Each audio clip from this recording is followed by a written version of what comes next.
Hello creative friends, welcome back to my channel. This is Heather with The Myriad Maker, and today I'm taking you on a sketchbook tour. I've been working in this Arteza sketchbook, I think honestly for a couple of years. I'm really slow in a sketchbook, so it took a while. To get myself started on the first page, I took a couple of scraps of paper and used them as inspiration to get going. Of course, it looks a little random, but it was a way to get over the first blank page, which I know we all struggle with. Here is just, everyone has pages like this in their sketchbook where they've slapped on some paint and played with different marks and whatnot. Throughout this book, you'll see a lot of these types of swirly line drawings. I don't really know what to call them. Some of them are painted in, so you'll see more of that here in a minute. Here I was just playing around with some different color combos and playing with butterflies and mushrooms. Here's the first colored in swirly line drawing.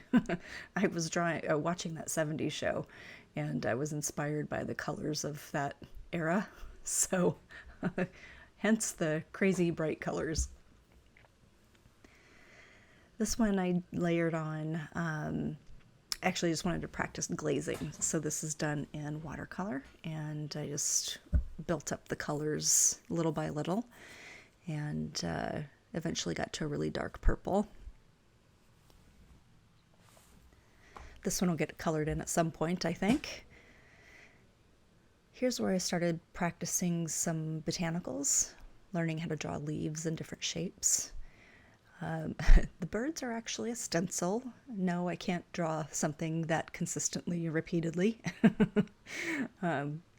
Again, using up some leftover paint that I had. Some more swirly drawings here. Playing with different sizes of the drawings.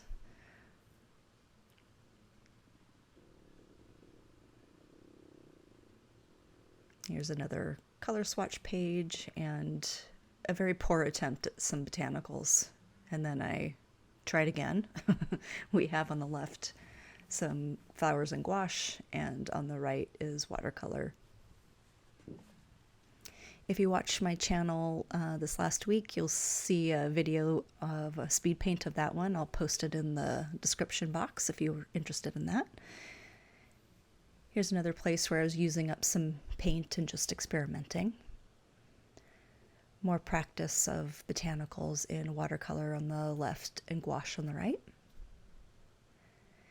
And here I was experimenting with different color combos to get grays and browns. The first two pages here are Windsor Green, which is a phthalo green, and Daniel Smith's Hematite Violet on the left. On the right is Daniel Smith's Lunar Red Rock and Holbein Royal Blue. Then I realized I skipped a page, so the one on the left here is Quin Violet from M. Graham with Perylene Green, and on the right is Cobalt Blue Deep and Quinacridone Rust. So those made some really interesting combinations for rock colors. I was practicing all-over print, essentially.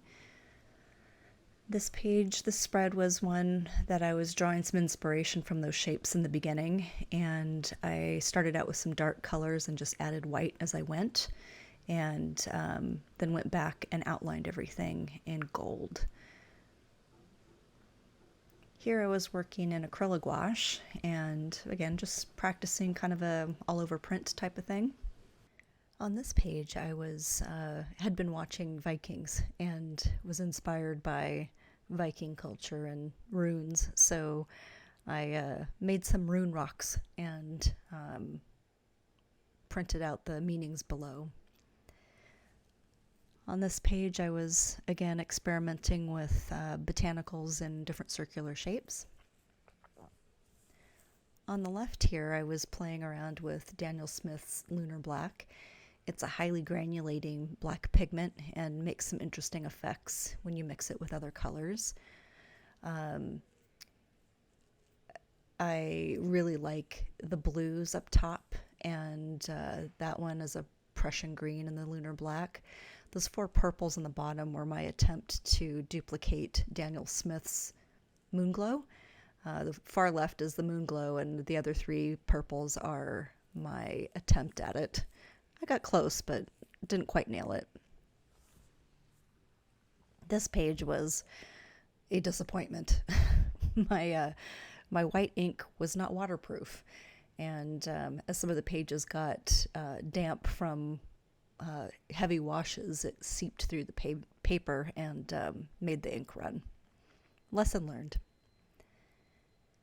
This page is one that I did in the fall with some leaves just floating in the wind. On the left here, I had extra paint on my palette, so I just put it in my notebook here, or my sketchbook. I occasionally do some Zen doodling, so I did a big spread here, just playing around and having some fun. And I also sometimes do geodes, another type of painting I enjoy doing because it's doesn't take much to think about it, and you can just kind of create something pretty quickly. And then this is the last page. In all honesty, I just wanted to be done, so I just slapped some paint in there. And that's it. Thanks for joining me today. I hope you all have a great day.